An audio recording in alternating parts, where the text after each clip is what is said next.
That's what I'm going to do. That's what I'm going to do, hardcore.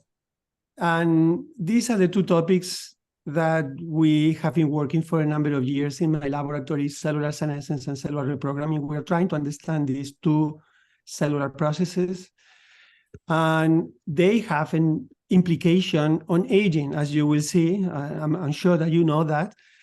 And, well, we are trying to understand it, we are trying to manipulate it, we are trying to find therapeutic strategies. And the first slide I'm going to show is a very simple slide, but maybe for those that are not very familiar with cellular senescence and cellular reprogramming, is interesting, and is that for historical reasons, the words that we use are a bit confusing, and I like to say that upfront is a very arbitrary choice of words and meanings. So I want to just explain what I mean by cellular aging and what I mean by cellular senescence. When I talk about cellular aging, I'm referring to the process that happens to the cells with time. With time, cells are exposed to damage, and this is represented here, the amount of damage. And when cells are exposed to damage, they are able to repair the damage. They are damaged and they're able to repair it, but they never repair it, or often they don't repair it 100%. There is always some residual unrepaired damage. And of course, this is cumulative with time. As time goes, the cells age. This is what I mean by cellular aging. Cells are accumulating damage, and this kind of cellular aging doesn't impair the functionality of the cells. If the cells are hepatocytes, for example, they remain hepatocytes. They remain functioning. They are like an old car. The old car still works. Maybe it doesn't accelerate as much. Maybe it doesn't brake as fast, as potently. Maybe there are things that don't work very well, but it works. However, there is another response that has to do with the p53 and the p16 retinoblastoma pathways. When the damage goes beyond a certain threshold, cells reorganize. They activate a different response, and the cells change their transcriptional programs, they change their chromatin, they become something different. If they were hepatocytes, now they become something that is very different from an hepatocyte, are senescent hepatocytes, very different. And this state can be achieved from any time during the lifetime of the cells. Of course, the amount of damage that is required to take a young cell into a senescent state is higher than an old cell. So there is a connection between cellular aging and cellular senescence. The more age is a cell, the easiest is to cross this threshold. This threshold is generally irreversible. When I say the word irreversible, there are always exceptions. Some people have reported that under special conditions, a few cells, biologically probably of low importance, are able to revert, but the majority of senescent cells are irreversibly senescent.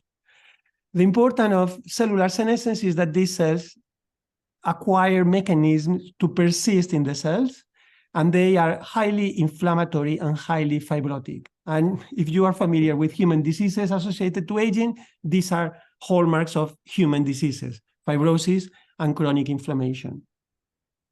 And this is what we mean by cellular senescence. Senolytic drugs attack these cells. Reprogramming is trying to revert this process going backwards. Cellular reprogramming does not directly impact on cellular senescent cells, and senolytic drugs, they don't impact on cellular aging, on age cells. They kill senescent cells, not age cells, according to my use of words. Okay, so I'm going to talk for 15 minutes about cellular senescence and then another 15 about cellular reprogramming. A small introduction and then some of the things that we are doing recently. As an introduction, so when tissues are damaged, sometimes the cells activate the program that is the apoptotic program. It's usually fast. It's about 1 day. Cells die by apoptosis, and this is a immunologically silent response. Cells, in an elegant way, they digest themselves and they disappear. So the tissue doesn't know, in general, that there is apoptosis going on. And this is what I mean by alteration of the tissue microenvironment. However, senescence is a different type of response, has been selected by evolution. It exists in organisms from Drosophila. I know that there are people working in Drosophila, in your institute, from Drosophila to vertebrates, mammals. It is used during development for sculpting tissues and organs. So it's something that is used by the organism in response to certain signals. And also tissue damage. So tissue damage can activate apoptosis, tissue damage can activate senescence. This is a longer response. It takes about a week. It's not a digital thing. It takes days to evolve. And the advantage, if I may consider, well, advantage or the distinguishing feature of senescent cells is that they change the microenvironment. They change the microenvironment because they are highly secretory and because they persist in the tissue.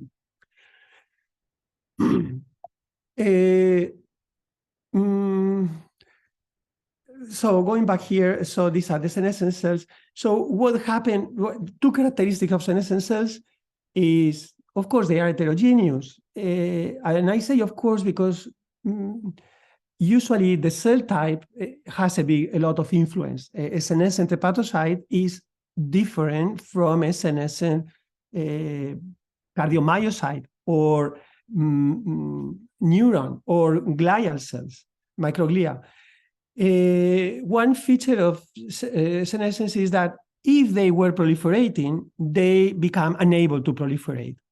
It's not a requisite to become senescent to have a previous history of proliferation. Neurons can become senescent after damage, and cardiomyocytes the same. One thing is that even if the factors that surround a cell are mitogenic, they will not proliferate. So senescent cells, they inhabilitate themselves, they cancel any possibility of proliferation for themselves because they are damaged. They are damaged, and so they stop proliferating.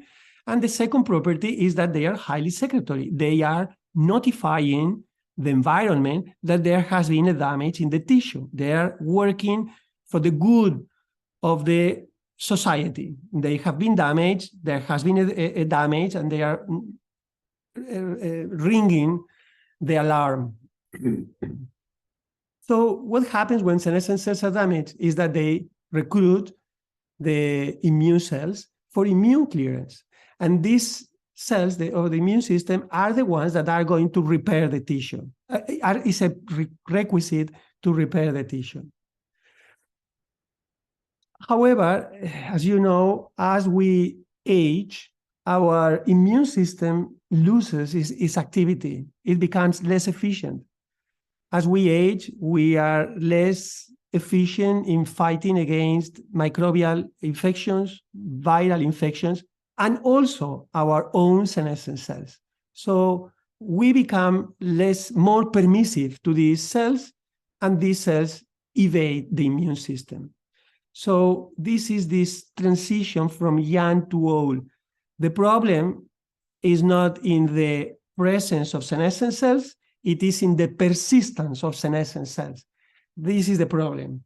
The problem is that our immune system is not able to remove these cells once they have been formed. And this results in a constant, in a permanent and chronic level of fibrosis and inflammation and immunosuppression.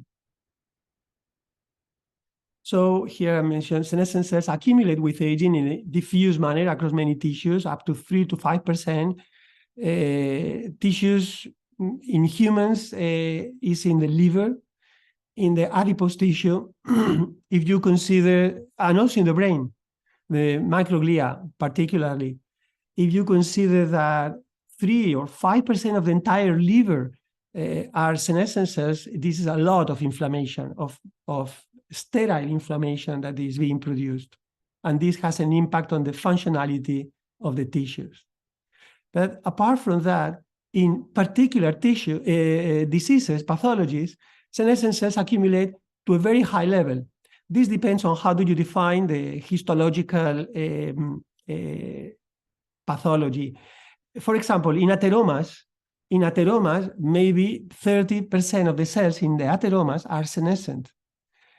And in lung fibrosis is also one of the important diseases where there is a lot of senescent cells.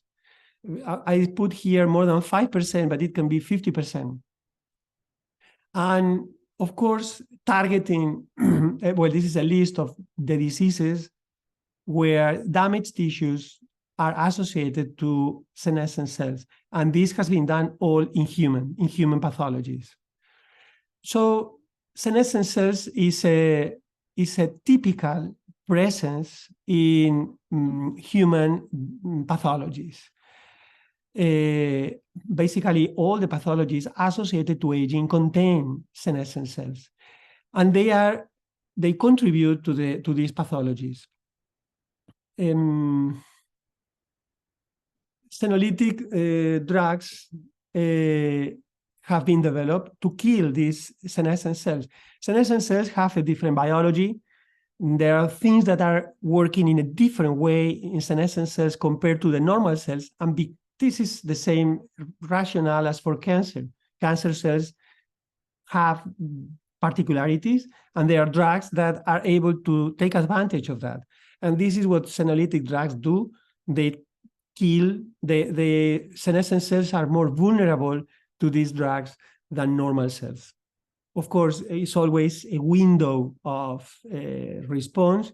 There is nothing that is completely black and white. And senolytic drugs, of course, have secondary effects and all the typical issues of drugs. Here is a list of senolytic drugs. I have to say that the ones that are more potent is navitoclax, is an inhibitor of the BCL2 family. This is the one that works the best in vivo, in vitro. Dasatinib and quercetin also works, although not for every senescent cell. But yeah, so just another concept and summary. So when tissues are damaged, there are senescent cells. This is good because these cells are going to help for the repair of the tissue. They are going to recruit the immune cells. Otherwise, they would not go there. The immune cells will eliminate the senescent cells, and this will favor the emergence of facultative progenitors that are going to repair the tissue. When the immune cells are not doing their job, these senescent cells will accumulate, and this will result in chronic inflammation, senescence, inflammation, and fibrosis, which are the three typical features. I mentioned that senescent cells are typical of pathologies together with chronic inflammation and fibrosis. And just a clarification, sometimes, well, I want to clarify the following. So in a physiological context, when there is a damage, senescence is acting here, and this is important, and then it's followed by immune clearance, and this is the successful and beneficial sequence of events to obtain repair. The problem comes when senescence is not followed by immune clearance. Then there is a failure, and this results in aging, in contributions to aging and contributions to particular diseases. Senolytic drugs, what they are doing is they are doing what the immune system has not been able to do. They are killing the senescent cells, but they are not preventing the emergence of senescent cells. the senescence response is still there. The only thing is that when the cells become senescent, they are eliminated. They emerge within 5-7 days. Once they become senescent, the senolytic drugs kill them. So senolytic drugs are not preventing senescence, because if you prevent senescence, then you have cancer. There are many studies reporting this. Senescence is necessary to protect from cancer, but senescent cells have to be eliminated afterwards. I hope that this distinction is clear. And going 5 minutes about the work we've been doing in the lab recently, there is a lot of information about how the innate immune system eliminates senescent cells. Macrophages and NK cells, there are many papers, many nice papers, and this is an important mechanism of immune clearance. But the adaptive immune system has been less studied. So we have been working on this area, on how the adaptive immune system participates in the immune clearance of senescent cells. And you will see why we are going in this direction. There is an emergent literature about how the immune system is able to recognize diseases, not only cancer cells, of course. Cancer cells contain neoantigens, and is the typical disease where the immune system recognizes cells. But now there is evidence that during lung fibrosis, there is an immune response against the lung fibrosis. There is an immune response against Alzheimer's disease. And there is an immune response against atherosclerosis.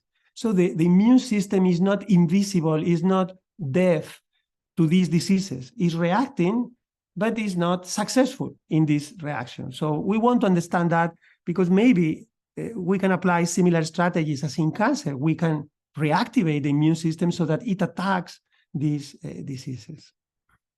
I'm going to go fast. I'm going to skip a few slides. We did a screening by mass spectrometry, and we found certain interesting proteins in senescent cells. The most interesting one, one of the ones I want to mention, is MHC1.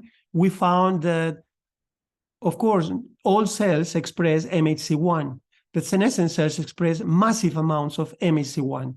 Not only the protein, but also all the machinery for antigen processing. They are very good in presenting antigens, and here is an example with this peptide OVA that is expressed here in senescent cells. These are B16 melanoma cells that are senescent, and this is the recognition of this OVA of albumin peptide in the MHC1 complex.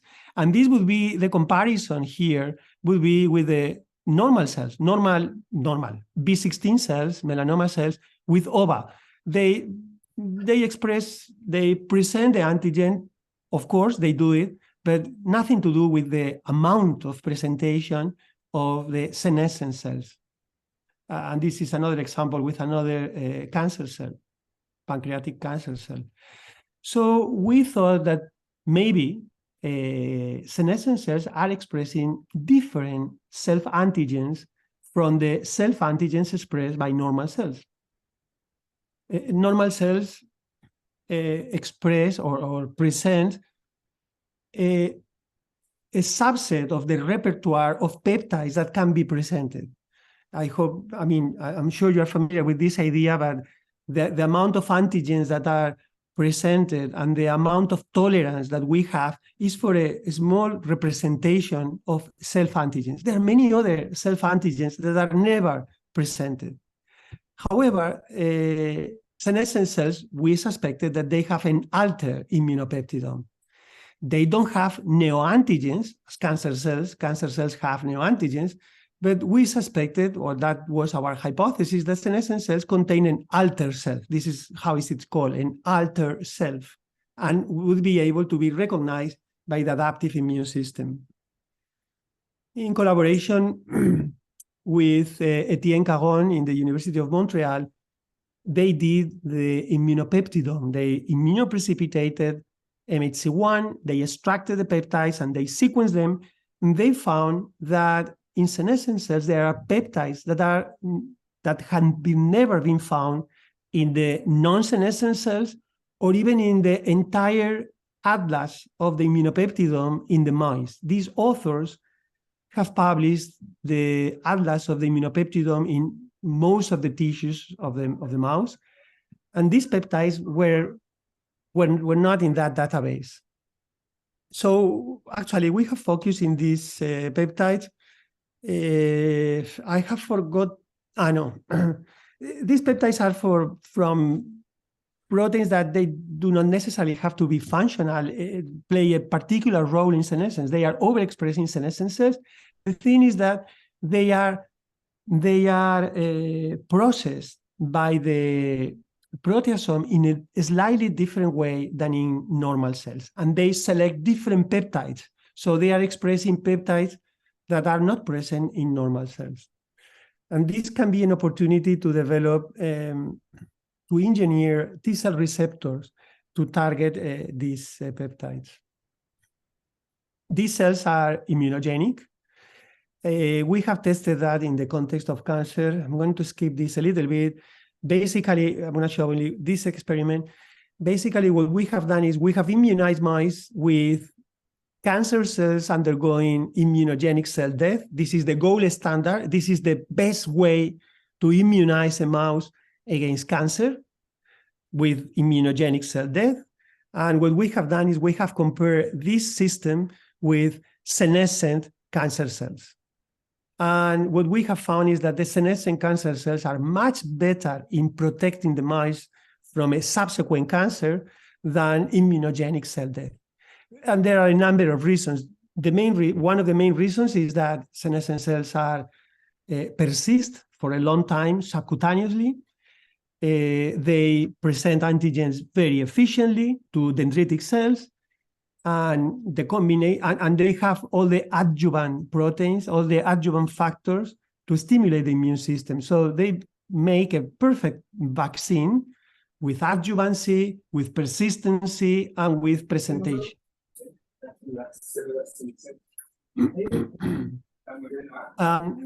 Yeah. So this would be, I'm checking the time. I'm going to move quickly. So this is what I said. Normal cells, senescent cells, they activate, well, the reason is because they activate the interferon pathway. This is one of the features that distinguish senescent cells from normal cells is the activation of the interferon signaling. And one of the outcomes of this interferon signaling is the expression of the MHC1 and all the machinery. And they not only they have more presentation, but they have an altered presentation of antigens. And this can be, they can activate CD8 T cells. So this is one aspect. I have to mention that there is an emerging field of immunosenolytics, immunological approaches to kill senescent cells. And there is a list here of some plasma membrane proteins that have been used to target with immunological approaches, either antibodies like this one, or immunization against this protein. And this triggers immune responses against senescent cells, CAR T cells against this protein. And in our case, we have reported this vaccination, taking advantage of this special presentation of antigens by senescent cells. I'm not going to talk about this, but we have another story that if you are interested, you can find in bioRxiv. We have found PDL2. PDL2 is one of the immunosuppressive ligands, not as famous as its paralog PDL1, but we believe that while PDL1 is very important in cancer for immune evasion, PDL2 is very important for immune evasion of senescent cells. And with anti-PDL2, we allow the immune system to become activated and kill these senescent cells. We unprotect senescent cells from immune surveillance. Okay, yeah. In parallel, since we submitted this paper this 22 and 23, there have been 4 papers reporting that senescent cells express PD-L1. This is, I don't negate the value of these papers. These are very important, but we believe that PD-L2 is more important functionally than PD-L2 is more important than PD-L1. But anyway, both are important, and these are immunological strategies that are emerging to treat, to eliminate senescent cells. So I'm going to make a transition here to cellular reprogramming. I just want to mention the 1, 2, 3, and 4 persons, Inés, José Alberto, Federico, and Selim, who have done the work on senescence. So I want to talk for 15 minutes about cellular reprogramming, which is another area that is of interest for us. While the work on cellular senescence is very close to translational applications, there are now clinical trials testing senolytic drugs. I believe there are 19 clinical trials testing different senolytic drugs for Alzheimer's, kidney fibrosis, lung fibrosis, post-COVID, many diseases. And of course, some of these clinical trials have failed. There was one for osteoporosis, osteoarthritis, but there are others that are being successful, as one for macular degeneration. This is normal. I mean, it's normal that some are not working, others are working, and this is an iteration and learning curve. And I think that is not very risky or very adventurous to say that senolytic drugs will be a reality very soon, in a few years, to treat particular diseases. However, reprogramming is still in the early days, and we are trying to understand this process of rejuvenation. I will explain this in a second. Okay, so reprogramming is the introduction of 4 transcription factors that are mentioned here. I will refer to them as OSKM. And this combination of transcription factors produces a big change in the cells. I will detail this in a minute. Any kind of cells. The cells become something that is not very well defined, and eventually they are able to generate pluripotent stem cells. This is the process of reprogramming as it was reported by Yamanaka in 2006, I believe. What do we know about that? There have been many studies, and I like this review because I found it, this paper, because it's, well, many papers, but this is one of them. In this paper from Catherine Plath, they report that these 4 transcription factors that normally activate transcription, surprisingly, when they are introduced into cells, they are very lousy. They don't activate transcription. They repress transcription. That is the main thing that happens in the beginning. What happens is that it's a phenomenon that happens in biology. Everything that is discovered for cellular reprogramming is turning out to be a reality in normal biology. So cellular reprogramming, that has been considered for many as a fantastic artifact, artifact in the sense of artificial, is fantastic, but is not so artificial. There is a phenomenon called transcriptional theft, whereby when you introduce a transcription factor, when you elevate a transcription factor very high in a cell, you inhibit transcription because it sequesters many normal common transcriptional factors from enhancers. So this is what happens in normal cells. They shut down transcription, they lose their identity, and once the cells have lost their identity, then the OCT4 and SOX2 and KLF4, they start to activate the pluripotency program. Pluripotency begins 5 or 6 or 7 days after introducing the Yamanaka factors. The whole thing takes about 10 days in mouse cells. We generated these mice where we can induce the Yamanaka factors in vivo, and we can recapitulate everything that has been reported in vitro. The cells, they differentiate, and eventually the cells become pluripotent. And this was great news for us, because this was the only way to convince ourselves and to convince everybody that this was reprogramming happening in vitro. Otherwise, how do you demonstrate that there is reprogramming? The demonstration is the generation of IPS, and IPS in vivo produced teratomas. So the teratomas was the unequivocal evidence of reprogramming in vivo.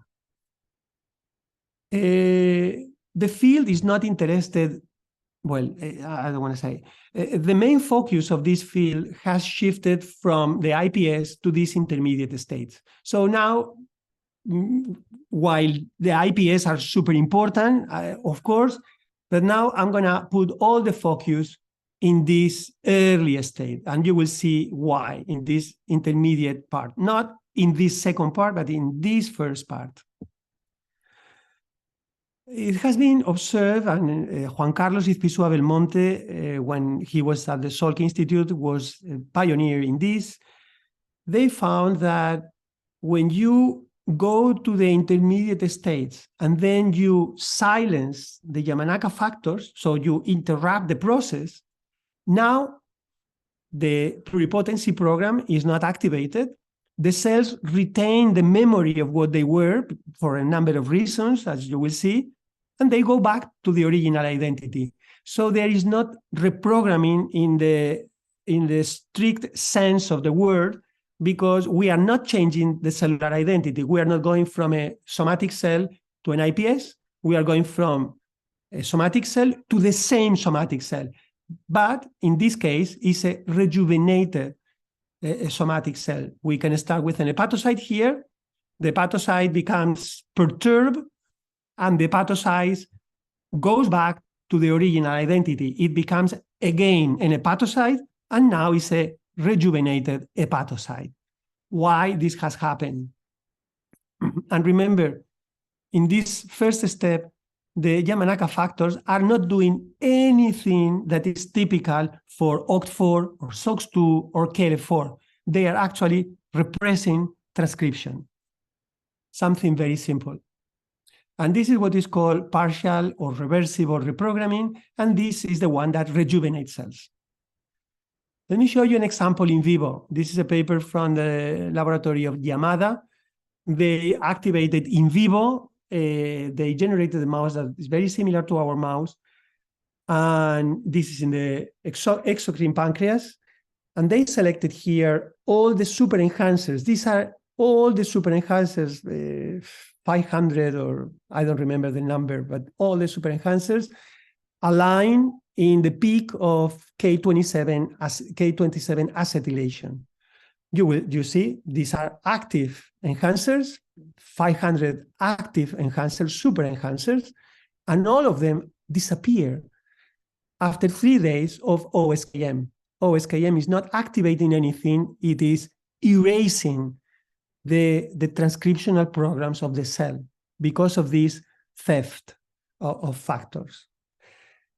2 weeks later, after interrupting OSKM, everything goes back to normal. We start with exocrine pancreas, we end up with exocrine pancreas, but now this is rejuvenated. This is about the transcription factor theft. It's something that happens in vivo, in normal physiology. This has been reported by Ellen Rothenberg for a particular transition of T cells. They overexpress in a natural way PU1, and this PU1 produces this silence of transcription before activating the typical program of PU1. And so here is happening with OSKM, something very similar. So maybe OSKM is not so important. It's super important to generate IPS. But if we don't want to generate IPS, maybe the only thing we need is to repress transcription. And actually, the list of transcription factors that are able to rejuvenate, not to produce IPS, but to rejuvenate, is growing. And this is the list that I have compiled, but I believe there are more. And there are factors that are completely unrelated to pluripotency, like this FOXM1. You overexpress FOXM1 in mice in cycles for a few days over the months, and they live longer. And maybe it's because they are producing this perturbation and this rejuvenation. So in vivo, what happens in vivo? In vivo is happening, well, more or less what I said. I'm using here another example as a metaphor, and it's the metaphor of an old house. Imagine we have an old mouse. This is the exocrine pancreas. And what we do is that we produce a big distraction. It's not complete. The cells still retain the basic pillars, the plan. So the chromatin has not been completely disrupted, but it has suffered a lot. And then the transcription factors that remain there, they rebuild the cell. And when they rebuild the cell, they rebuild a cell new. They don't rebuild the problems that have been accumulated with aging. They make a new, brand new, fresh cell. And we believe this is the basis of this rejuvenation and why this erases some epigenetic errors that are accumulated during aging. So let me show you an example. Well, transcription. Maybe transcription is the main output of the nuclei.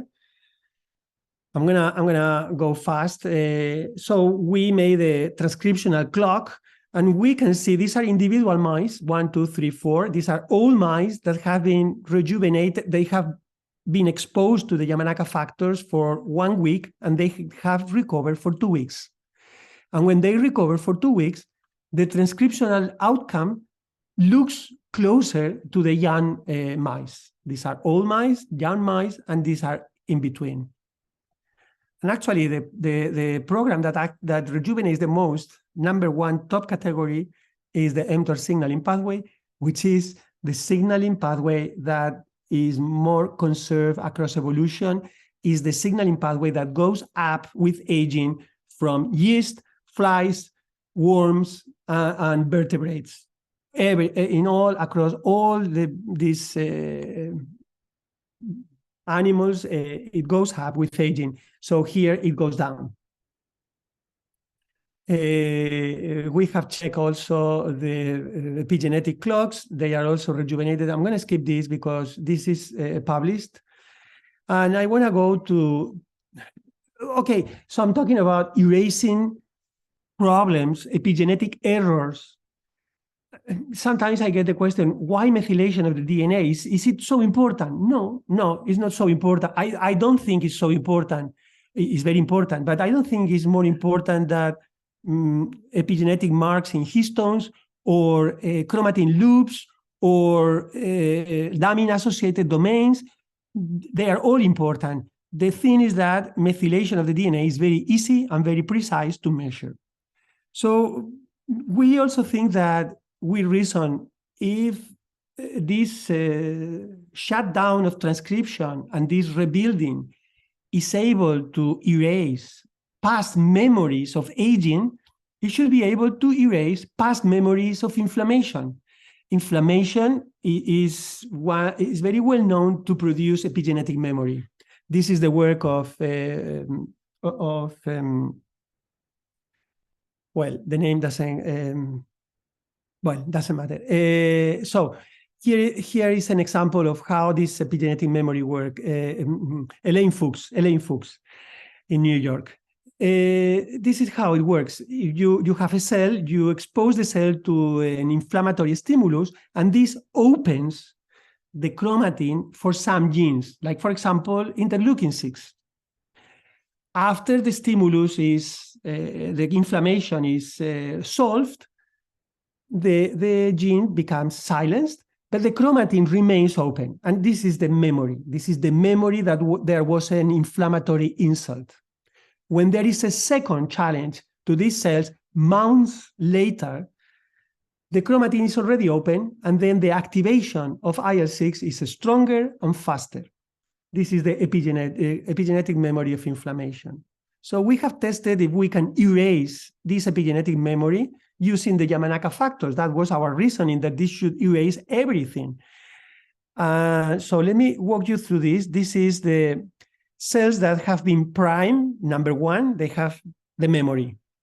They have the memory, and you will see that because these are the cells with the memory, and when they are re-stimulated, they produce IL-6 stronger.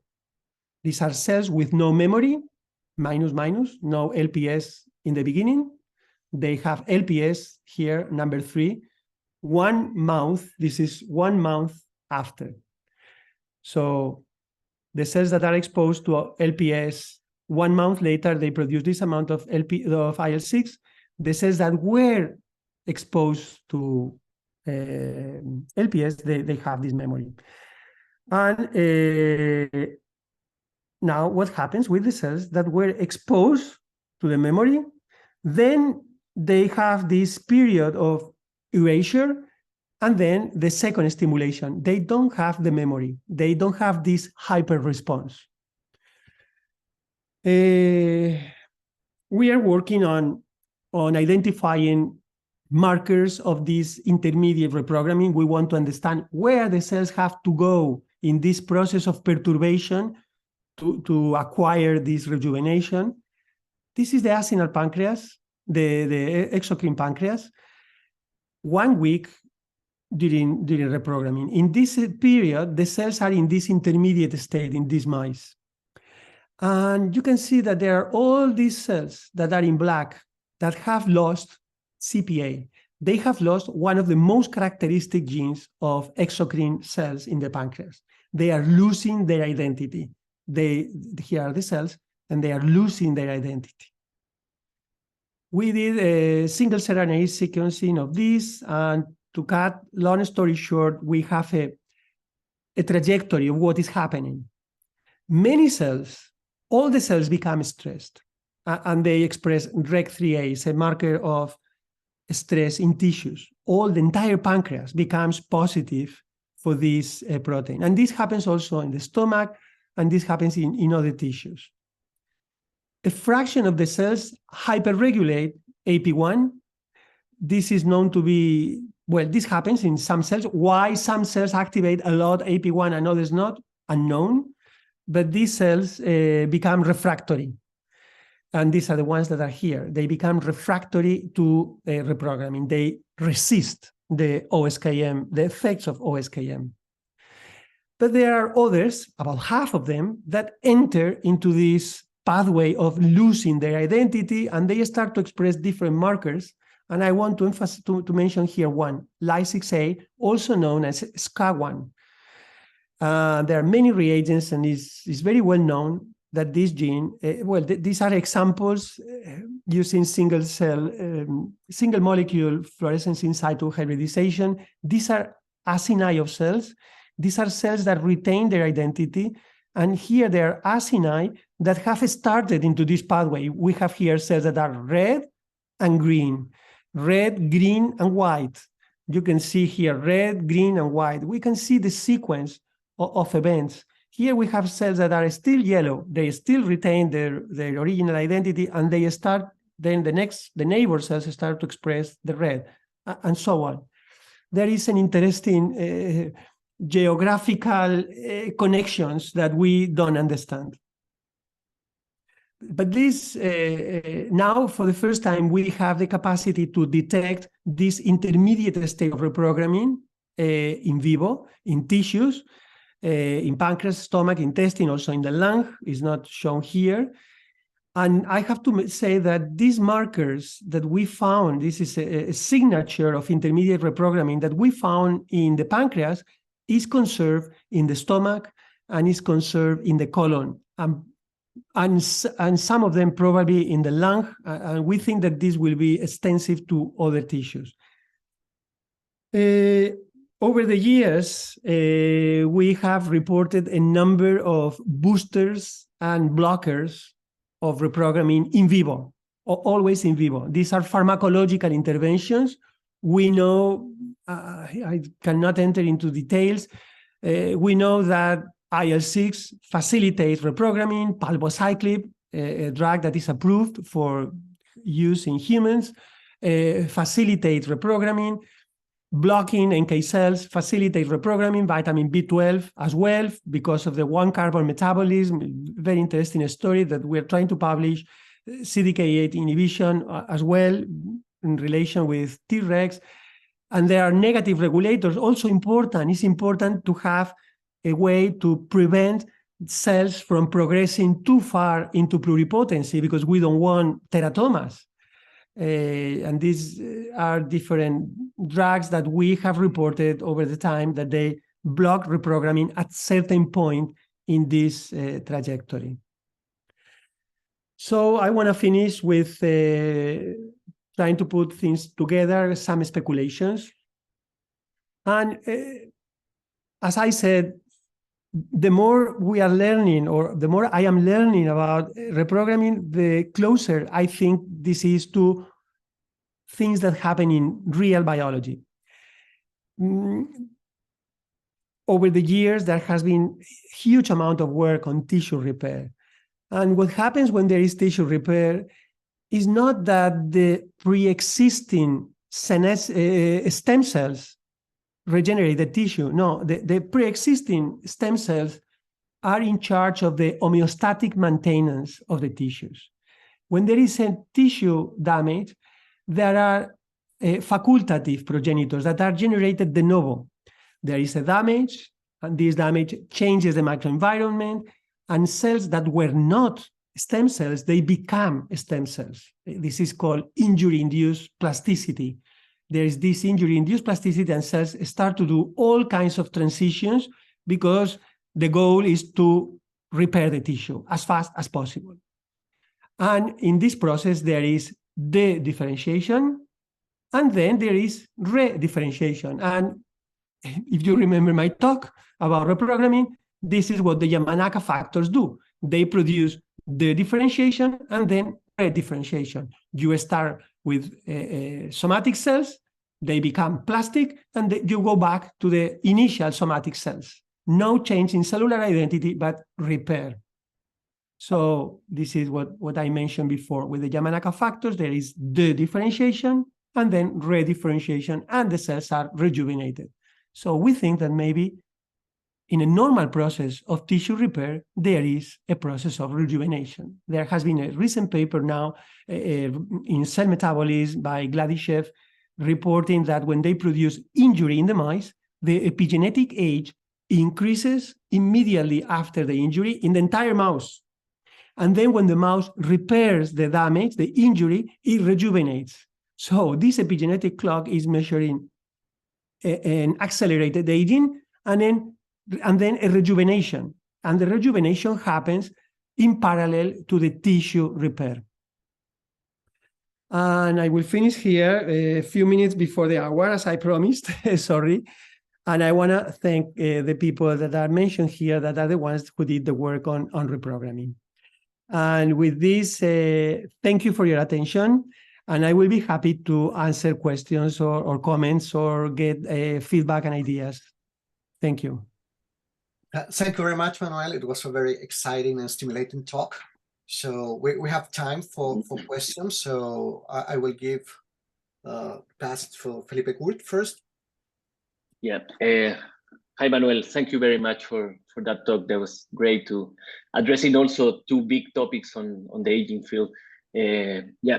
Then I have one question for each kind of part. The first one is associated to the senescent cells. Then you talk about these senescence-associated peptides.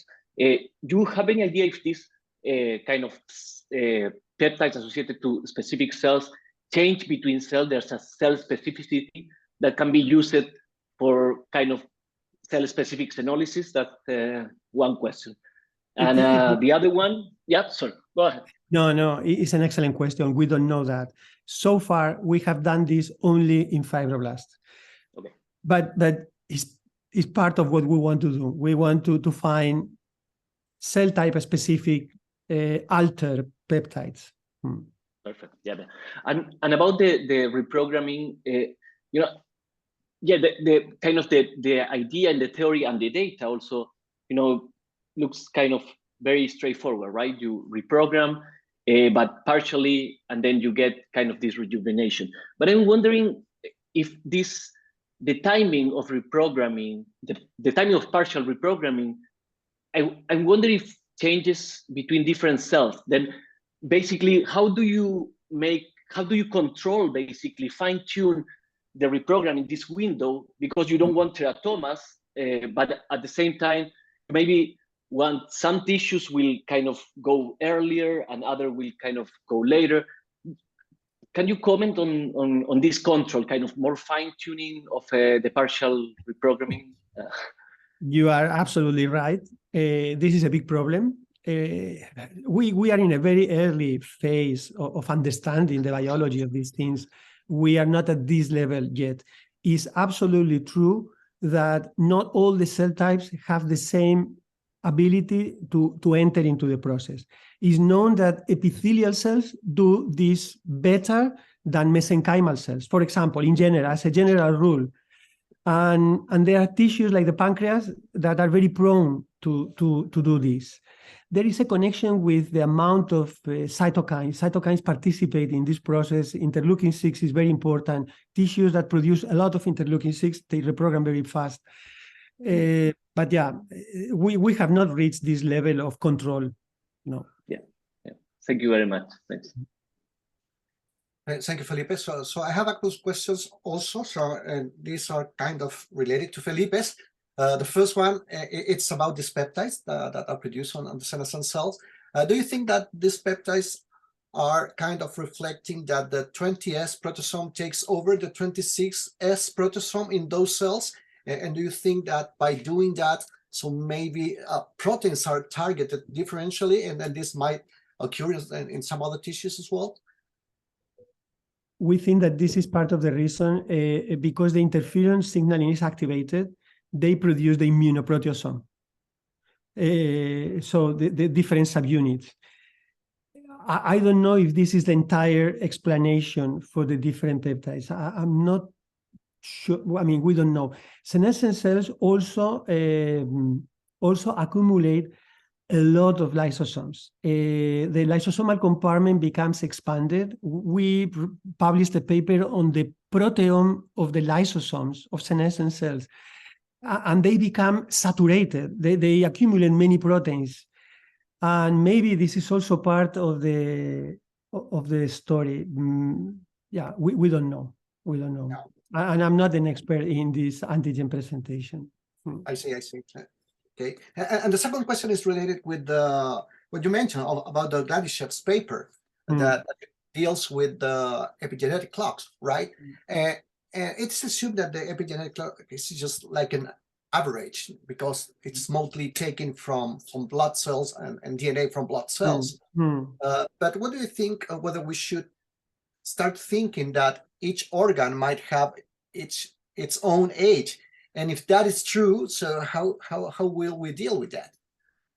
Well, Steve Horvath has published extensively about, well, Steve Horvath and other people, about how the epigenetic clock, the pace of the epigenetic clock in different tissues, and they're very similar in general, surprisingly. They go more or less at the same pace. I think that the exception is the brain, where, if I remember correctly, it goes faster, but all the other tissues go more or less at the same time. I may be wrong about the brain. The brain is different. I know it's different for sure, but I don't remember now if it's faster or slower. Yeah, I think the state of the art now, I mean, what many laboratories are doing now, are trying to do, including Gladyshev, is to do single cell estimation of the epigenetic age. And what is emerging from these studies is that cells in a tissue are very heterogeneous. This is not a surprise. Now with the single cell sequencing, hepatocytes are no longer hepatocytes. There are all kinds of subpopulations, and also about the age is different. When we make a bulk measurement, we get one value and it seems homogeneous, but if you go cell by cell, is heterogeneous. I think that understanding the epigenetic age at the single cell level is going to give a lot of information, a lot new information. Yeah, but because both these two things, so the epigenetic clocks and the potential application of the genetic factors into humans, so requires that these two things that talk together and can be adjusted at the same time, right? So yeah. Yeah. So we have time for more questions. So the room is open for the other participants.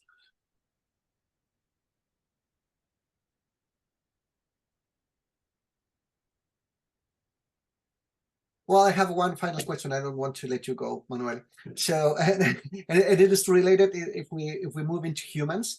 So when we talk about rejuvenation and when we talk about how the system reserves against damage, so we have those examples, which are the centenarians and the super centenarians.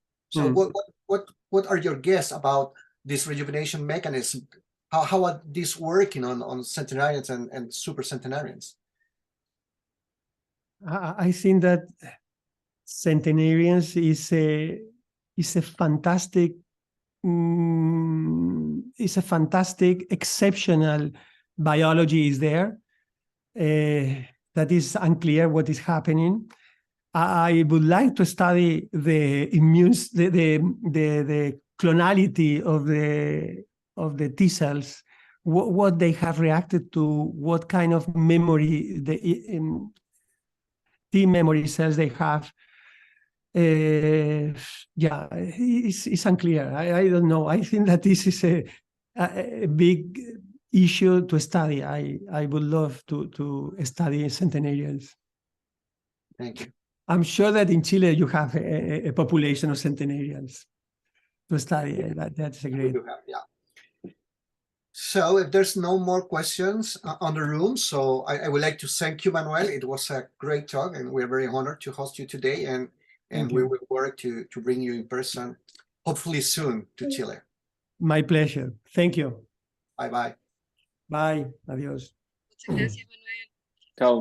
Adiós. Chao, Un Manuel. placer. Gracias. Gracias a todos.